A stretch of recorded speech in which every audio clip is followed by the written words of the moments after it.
But as Mary mentioned, I'm Jenna Moore, Manager ESG and Sustainable Business Insights at CECP.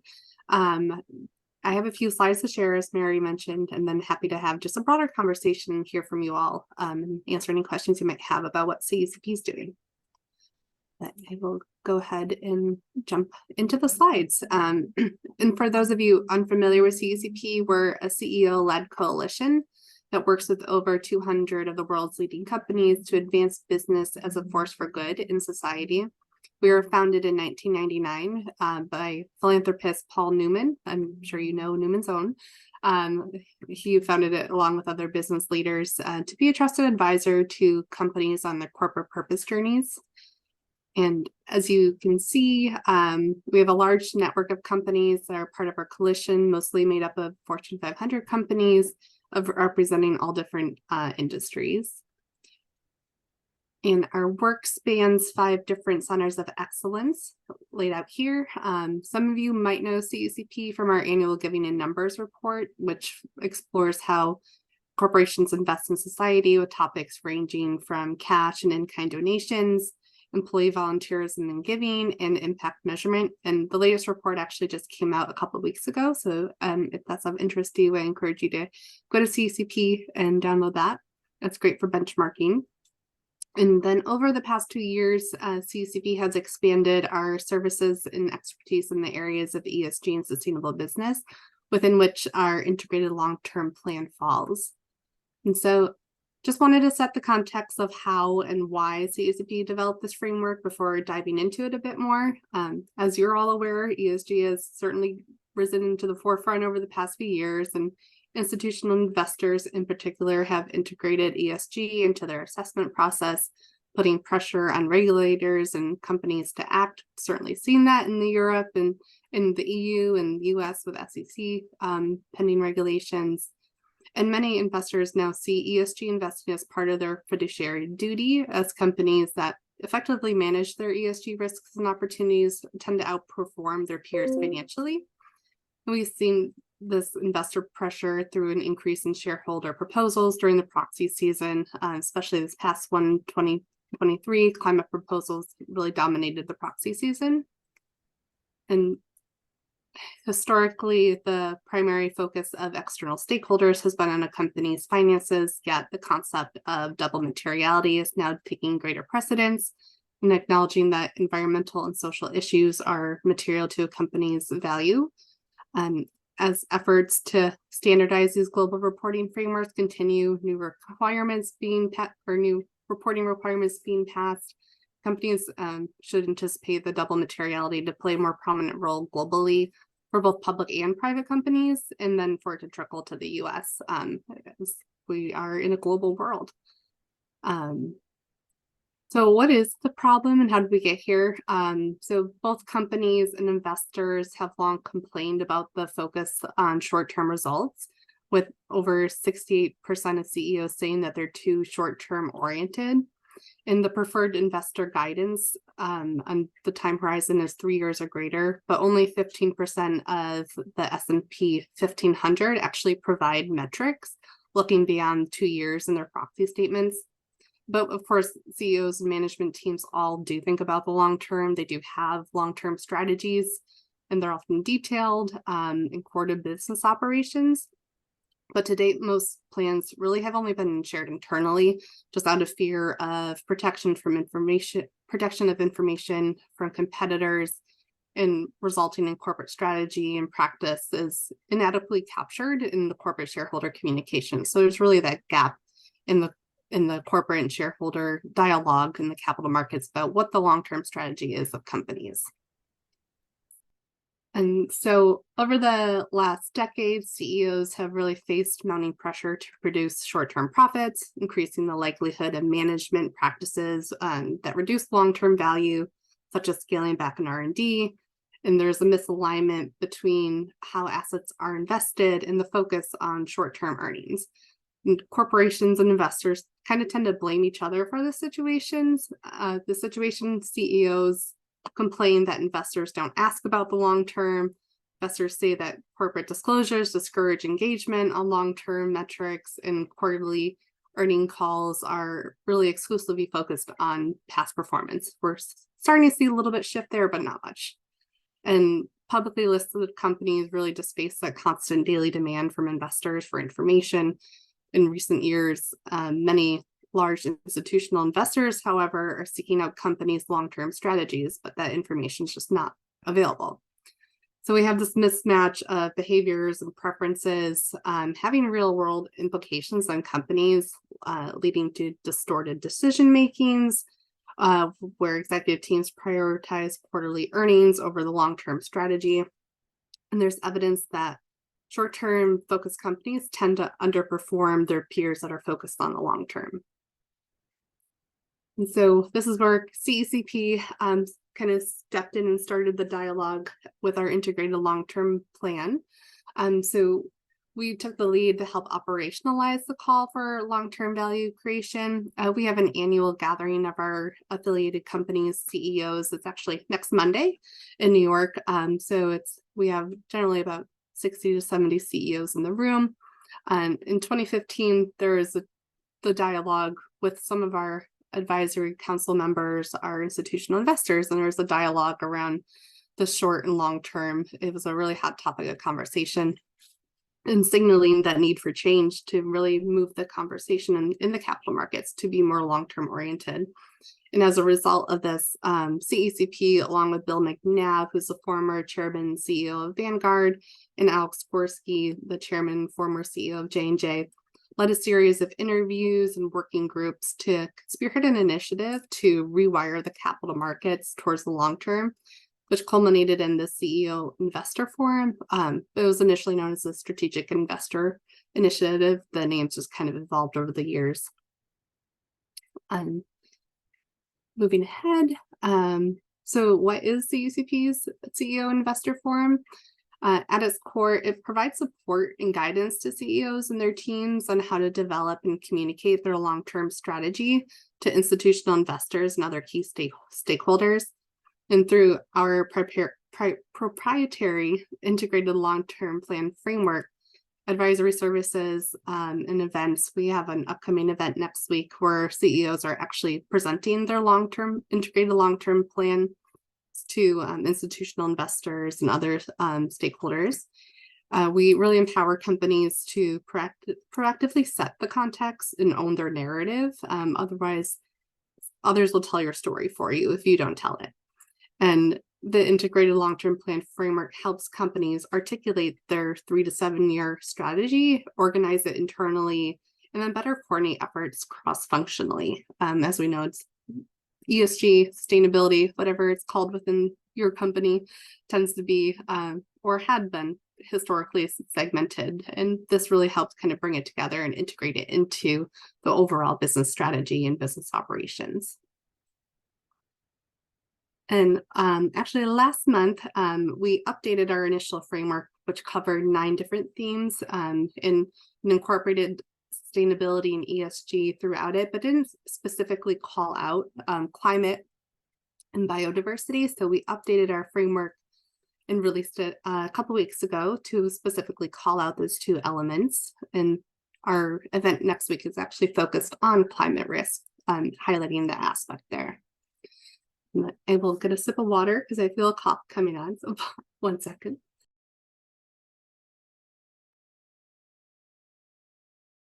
It'll give you a chance to digest the slide, which really showcases our framework here and our 11 themes. So you can see the 11 themes laid out here. And these were the themes that came out of the working groups that were spearheaded by Bill McNabb and Alex Gorski, that are the key issues that institutional investors that are long-term oriented really want to know from companies and want the forward-looking measures and metrics available in their public disclosures. And again, we recently added the climate risk and biodiversity down on the bottom right-hand side, just with the changing business environment, everything coming out of the TNFD, coming out with a regulation or their guidance this year, wanted to specifically bring in those elements into the framework here.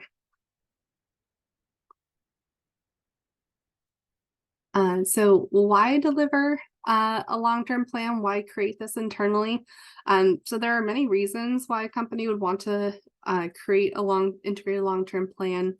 CEOs in particular are motivated for a few reasons.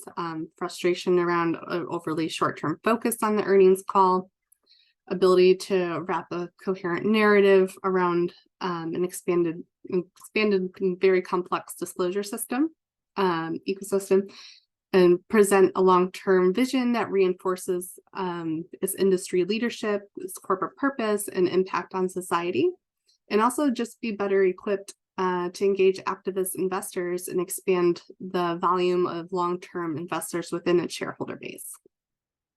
And additionally, there are a number of reasons why just a company as a whole would want to create an integrated long-term plan to address both internal and external stakeholders, and particularly attracting and retaining employees, and utilizing a framework to effectively communicate its long-term stakeholders internally and externally. Owning the narrative. If you don't tell your story, someone else will do it for you. And sometimes we hear, this is just adding another burden to the already complex reporting ecosystem. So the companies we've worked with have actually indicated that it does not add, it's not another reporting framework. It's more of a tool for companies to build a strategy around, build their disclosures around. In fact, most companies report finding new efficiencies and streamlining techniques through this experience, because it really provides an opportunity to contextualize your strategy, consolidate disclosures, and really just take more control of the company's narratives. And we've also heard from companies that have gone through this that it really just helps break down those silos within organizations and better align corporate sustainability strategy with the overall company-wide goals.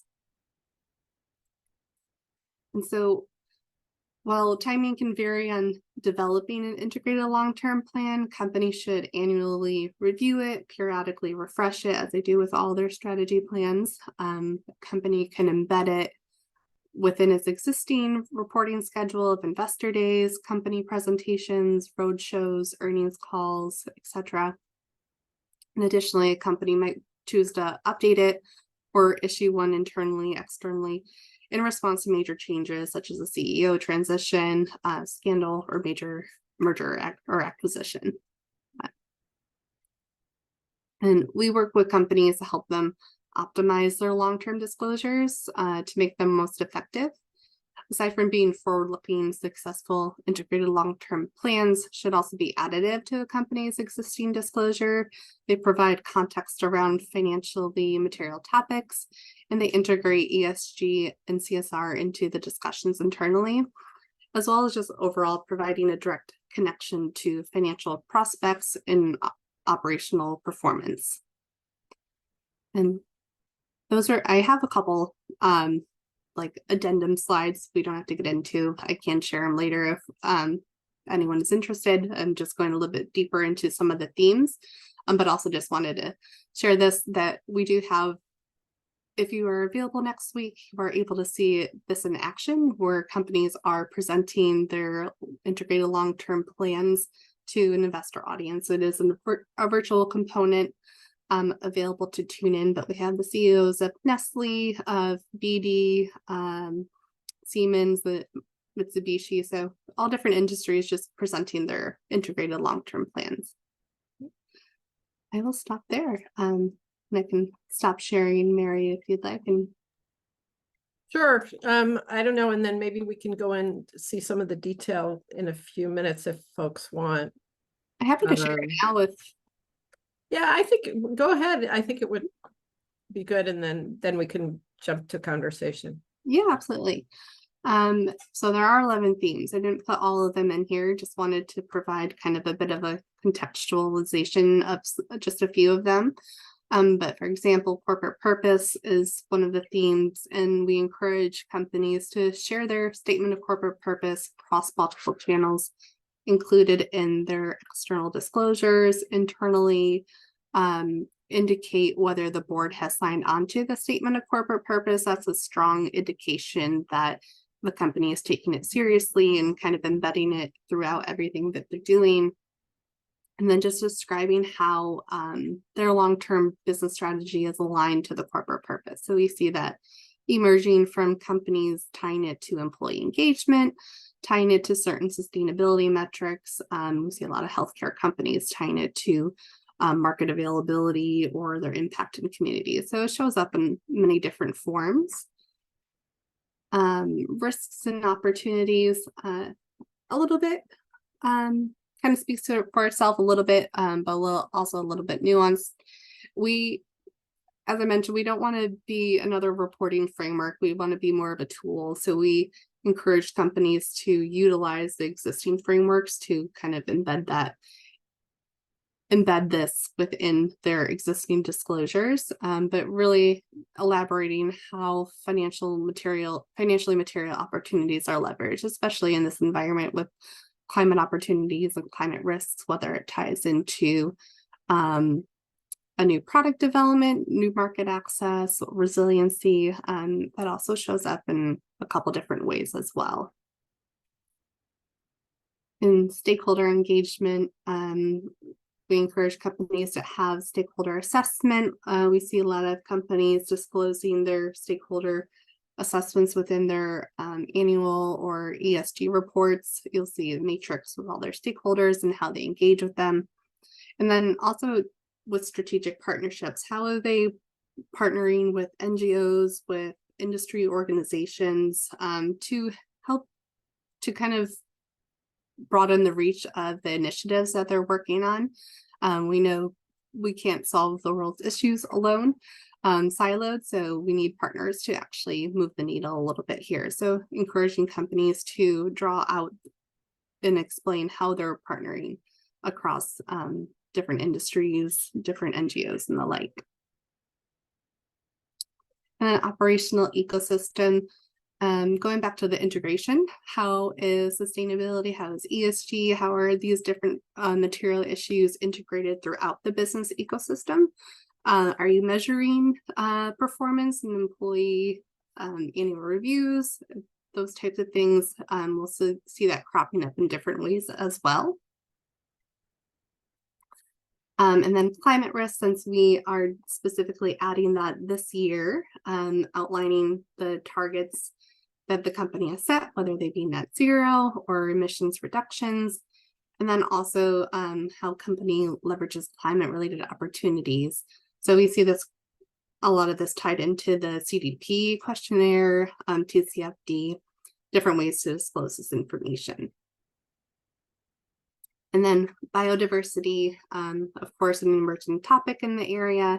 So disclosures around the company's impact in biodiversity, whether they're doing assessments, whether they're looking to be nature positive, and those types of things. So utilizing the existing frameworks and the ones that are emerging as well. So I believe those were all that I put in. That's great. That was very helpful. Thank you. Yeah, absolutely.